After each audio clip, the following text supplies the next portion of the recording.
ajaran spiritual ini ada di ilmu tasawufnya, yang mana ini sangat gencar disebarluaskan oleh para wali dulunya. Ajaran tasawuf ini terdiri dari 3 tingkatan, yakni tarekat, hakikat, dan makrifat. Tarekat adalah jalan untuk mendekat kepada Allah, namun tidak hanya secara syariat saja, tapi juga sudah meliputi ranah batin atau olah kebatinan. Makrifat adalah pengetahuan yang diperoleh melalui akal dan kejernihan batin. Makrifat juga dapat diartikan sebuah tingkatan untuk mengetahui Allah dari dekat tanpa hijab-hijab penutup kalbu atau batin yang membuat manusia terpisah dari Tuhan. Kasih tahu aku dengan tulis di kolom komentar ya. Jangan lupa like, share, and subscribe. Please, please, please.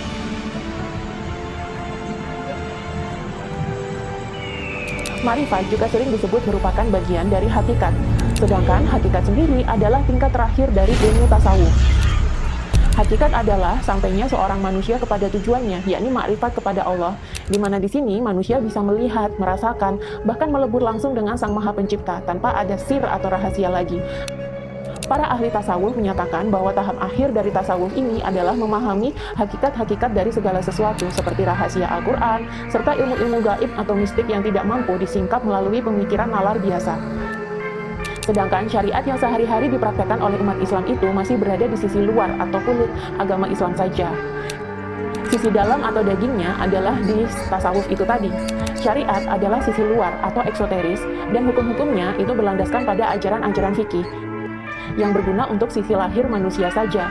Ajaran syariat ini cocok untuk orang-orang yang belum memiliki panggilan untuk mempelajari spiritual lebih mendalam.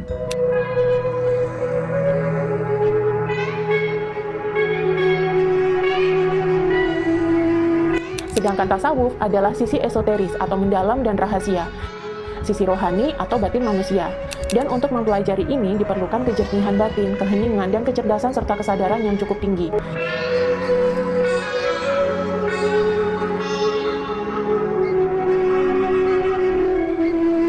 Jika kalian adalah orang Islam dan mengalami spiritual awakening, biasanya kalian tidak akan puas hanya dengan mempelajari dan mempraktekkan syariat saja.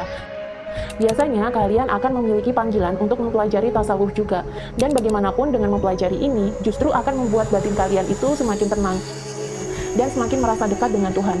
Orang yang berhasil mempelajari dan mempraktekkan tasawuf ini biasanya juga akan menjadi orang yang tenang, bijaksana, dan cenderung menjauhi konflik. Berbeda dengan orang yang hanya mempraktekkan syariat saja, apalagi yang level kesadarannya itu masih rendah.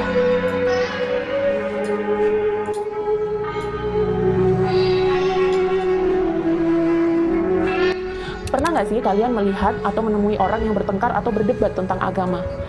Pernah nggak sih kalian melihat ada orang yang memperdebatkan agama mana yang paling benar, aliran Islam mana yang paling benar, Tuhan mana yang paling benar? Bahkan perkara gerakan dan bacaan sholat pun itu bisa diperdebatkan loh secara sengit untuk memperebutkan siapa yang paling benar dan ajaran mana yang salah dan sesat. Jika kalian pernah menemukan fenomena ini adalah fenomena yang banyak terjadi pada orang-orang yang itu stuck di ajaran syariat saja. Ketika kalian sudah masuk ke ranah tasawuf, kesadaran kalian akan berkembang ke 5D, dan kalian tidak akan lagi berminat untuk memperdebatkan mana yang benar dan mana yang sesat. Karena sekarang fokus kalian adalah menyelami kedalaman diri kalian sendiri untuk menemukan Tuhan atau Allah.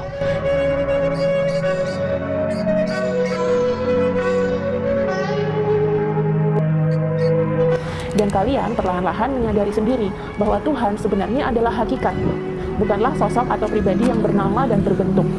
Allah adalah hakikat yang tidak mampu dibayangkan dan digambarkan.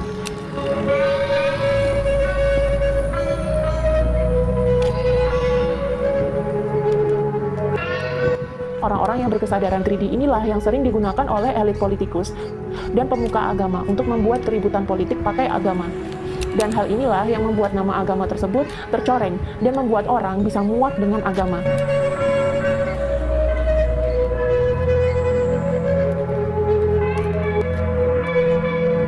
Fenomena ini terjadi tidak hanya di Indonesia saja kok, tapi juga di seluruh dunia. Dan ini pernah dijelaskan oleh Dr. David Hawkins dalam buku Power versus Force berikut ini. Orang beragama namun memiliki kesadaran yang rendah, mereka adalah sasaran empuk politikus, elit, dan pemuka agama yang licik dan jahat. Dengan memposisikan umat agar terus berada dalam ketakutan akan neraka, maka umat beragama bisa dikendalikan menjadi pasukan fanatik, yang bahkan bisa berkembang menjadi alat pembunuh massal dengan biaya yang sangat murah.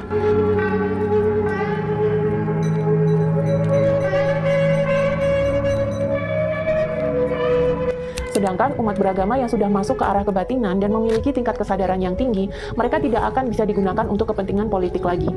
Beragamanya juga menjadi lebih kalem dan menenangkan di hati. Itulah kenapa orang-orang tasawuf biasanya tidak mau ikut campur dalam hitam kelamnya politik. Mereka lebih memilih untuk menjalani jalan hidup yang tenang dan lebih bijaksana.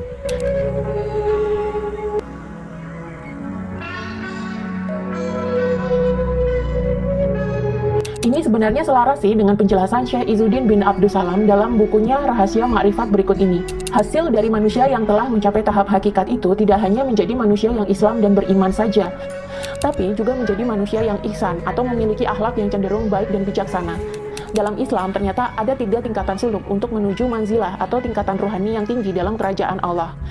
Tingkat pertama itu adalah Islam, di mana di sini manusia bersaksi bahwa tidak ada Tuhan selain Allah dan Muhammad adalah utusan Allah.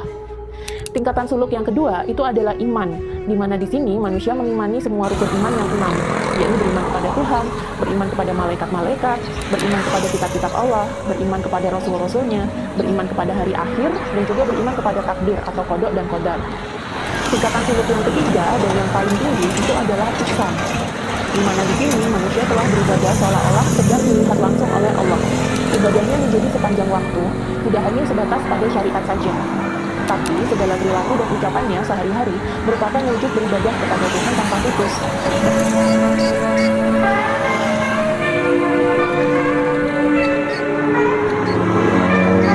Batinnya juga selalu terkoneksi dengan Tuhan. Jika di tahapan Islam, manusia baru bangkit tubuhnya untuk melaksanakan hukum-hukum fikih atau syariat, maka ketika manusia mulai beriman, dia akan bangkit qalbu atau batinnya untuk pasrah, berserah, atau tawakal kepada Tuhan. Ketika manusia mulai berihsan, maka ruhnya telah bangkit, atau sisi rohaninya itu telah bangkit untuk menyaksikan Tuhan langsung. Jika kalian mengalami spiritual awakening, Islam adalah proses ketika kalian masih menjalani syariat saja.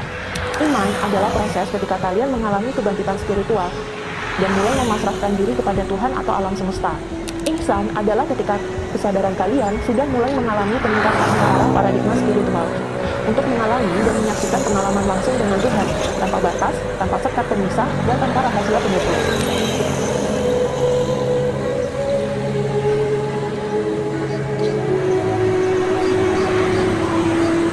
Tasawuf adalah cara orang-orang Islam untuk mengenali Tuhan secara zat atau esensi atau hakikat tanpa tertutup oleh hijab, dimulai dari tarikat. Orang yang sudah ma'rifat, dia akan menjadi orang yang syuhud. Syuhud dalam buku Rahasia Ma'rifat ini adalah menyaksikan sang hak dengan sang hak dalam diri, yakni Allah mempersaksikan dirinya kepada hambanya pada segala hal yang dia ciptakan dan buat. Sehingga keadaan sang hamba seperti orang yang berkata, dalam segala sesuatu terdapat ayat Allah yang menunjukkan bahwa dia adalah Esa. Untuk bisa begini, maka mutlak diperlukan kejernihan batin yang sangat hening dan tenang atau suwung. Ini sesuai dengan hadis Sahih Bukhari dalam buku Rahasia Ma'rifat yang berbunyi, langitku maupun bumiku tidaklah dapat menampungku, tetapi hati hambaku yang beriman dapat menampungku.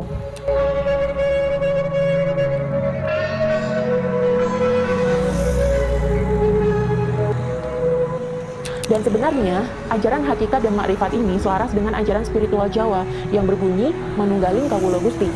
Ketika batin manusia telah jernih, telah suwung, manusia telah terlepas dari penjara tubuhnya dan sudah terbebas dari segala macam ilusi, maka ia bisa mengalami penyatuan mistik dengan Sang Ilahi.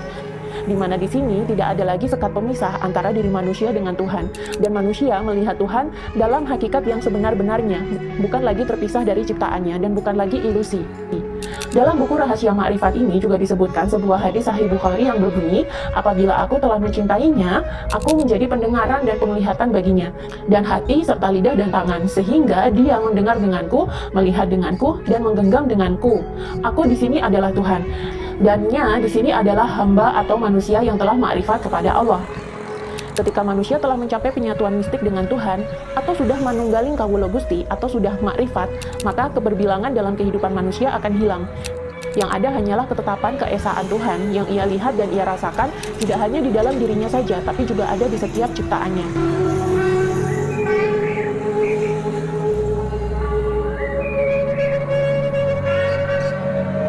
Dalam tasawuf, di antara ilmu itu ada yang seperti simpanan, di mana ilmu ini tidak diketahui kecuali oleh orang-orang yang mengenal Allah.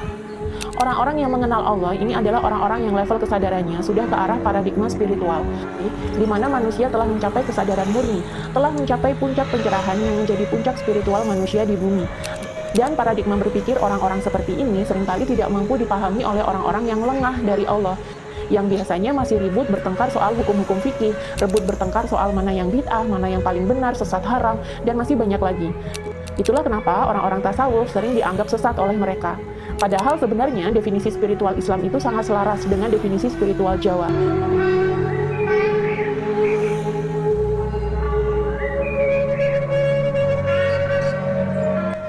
Dan tidak hanya Jawa saja sih, tapi ini juga selaras dengan semua hakikat spiritual agama-agama dan kebudayaan lain.